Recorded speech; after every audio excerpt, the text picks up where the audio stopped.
शिल्पी राज हम सबके बीच में वाली विजय भैया वाली, हम चाहते हैं एक बार हृदय से एक बार थपड़ी बजा के आप सब स्वागत कर दीजिए भोजपुरी। अरे भाई हिंदुस्तान की बेटियां किसी से कम नहीं। कौन कहता है कि भारतीय नारी अबला होती है? कौन कहता है कि चक्की सताई होती है? अरे वो कभी मीरा जैसे प्रेम की दीवानी, कभी राधा तो कभी सीता माई होती है। ये बेटियां होती हैं। आइए सीधे सीधे मंच और माइक भोजपुरी जगत के एक शेर और एक शेरनी को मैं आमंत्रित कर रहा हूं, एक जोरदार तालियां बजा के स्वागत करें आप सबके बीच शिल्पी राज, विजय चौहान और पल्लवी सिंह।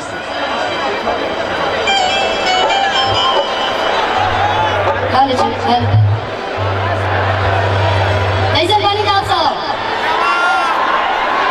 ठीक बनी ना?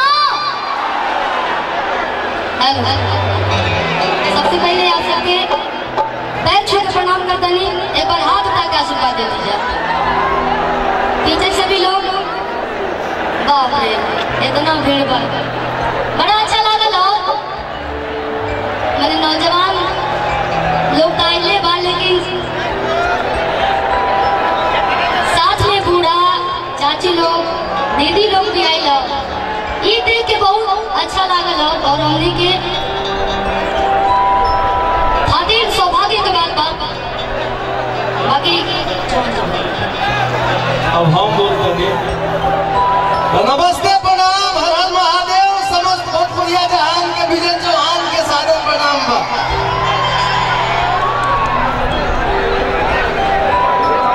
आता ना भीड़ बड़ा ढेर दिन के बाद देखे के मिलल बा। आई भीड़ होई का है ना,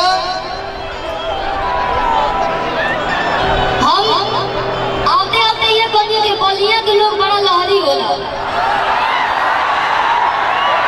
आई काहे के नहीं के बतावे के नहीं के, आई भीड़े बतावता। तो हेलो गइल बा वीरों की धरती, जवानों का देश, बागी बलिया उत्तर प्रदेश।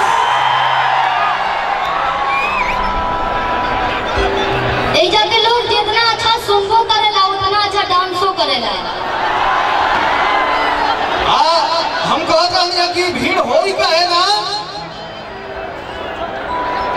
ए मंच पे हमनी के आमंत्रित कइल गइल बा जन जन के बीच रहे वाला, सबके हाल चाल जाने पूछने वाला, समाज के बेटा उमा शंकर भैया के द्वारा। राघवेंद्र भैया हमनी के दिल्ली से पकड़ के लिए बनी जा कि चली लो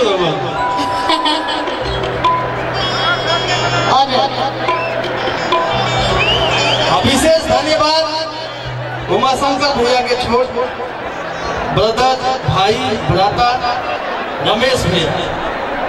हमनी के ज्यादा समय ना ले जाइए, ये मंच में बहुत अच्छा अच्छा कलाकार बने, जैसे बड़ भैया भोजपुरी के ट्रेंडिंग स्टार कहे जाए वाला बड़ भैया खेसारी लाल यादव जी, अंकुश राजा जी, काजल राघवानी जी, तमाम भोजपुरी के सितारा लोग आइल बा। तो हमनियों के तरफ से दो चार गो गीत के सेवा रही। अगर गावत बजावत भरी कोनो गलती या त्रुटि हो जाओ तो ओकरा के अपना आंगन में खेलत एगो छोट बच्चा समझ के माफ करब। और आप लोग एक कुर्सी लगा के ऊपर चढ़ल बने का, कुछ लोग बड़े बड़े दिखत है, इस साइज में बड़े बड़े। हाँ तो बढ़िया से आप लोग खड़े हुए और एक प्यार खाती आजीवन हमने के कोशिश कर जाए कि एक से एक बढ़ के लेके आई जाए। एकरा खातिर हमनी के ऋणी रहल जाई। कहते हैं कि जब वो देगा तो सिक्का उछाल कर देगा, देने वाला देगा तो कुछ कमाल कर देगा। आज के इस महफिल में जरा दिल से कुछ मांग लो है मेरे दोस्त, ये विजय चौहान अपना कलेजा निकाल कर देगा। कहे के बाद शिल्पी हमनी के कोनो भी मंच में जाई ले जा तो भजने से शुरुआत करी ले जा। बाकी अभी जो लोकगीत के माहौल हो गई बा, बाकी वही भजन के एगो भाव बा, अपना दुल्हा दुल्हन खातिर हम कुछ प्रस्तुत कर चाहता नहीं। अगर अच्छा लगे तो एगो ताली बजा के आशीर्वाद दे दे हम सब।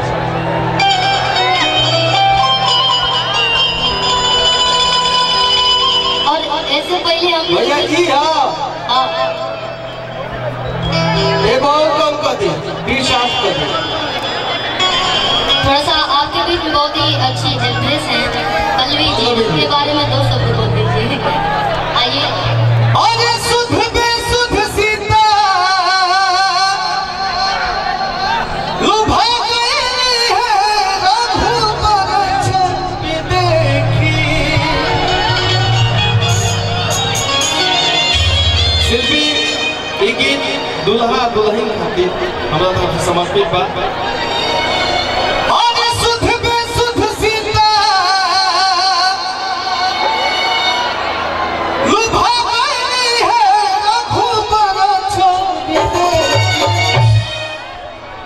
सुध में सुध सीता लुभा गई है रघुबर छवि देखी।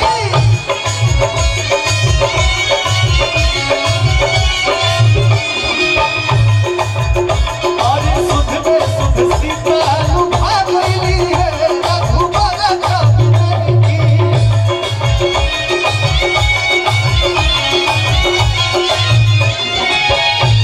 अरे हेली पल्लवी जी और प्रीत मगन हरि के पागली है रघुबर छवि देखी। और प्रीत मगन हरि के पागली है रघुबर छवि देखी। सुध में सुध सीता लुभा गई है रघुबर छवि देखी।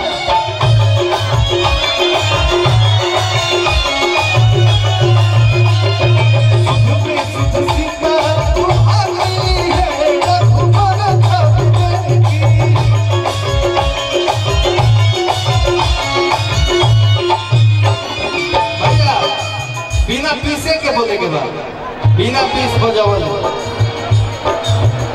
अरे अखिया के रहिया से दिल में बसाई।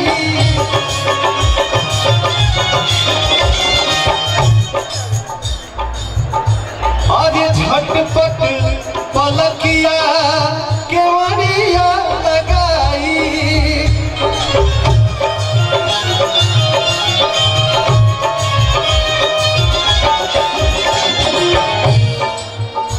अखिया के रहिया से दिल में बसाई। अरे झटपट पलकिया केवड़िया लगाई।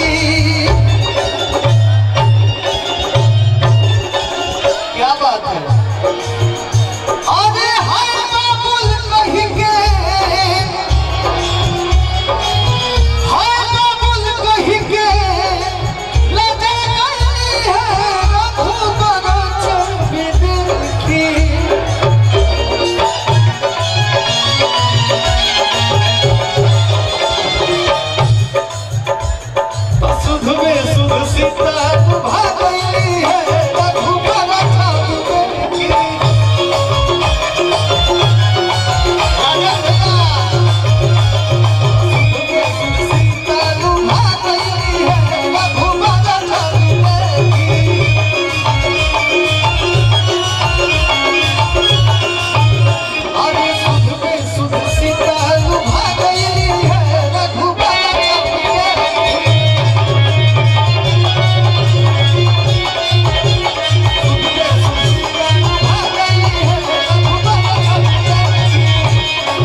एगो दुल्हा दुल्हन खातिर गा देनी। अब हमनी के घुसल जी डायरेक्ट लोकगीत का सिलसिला।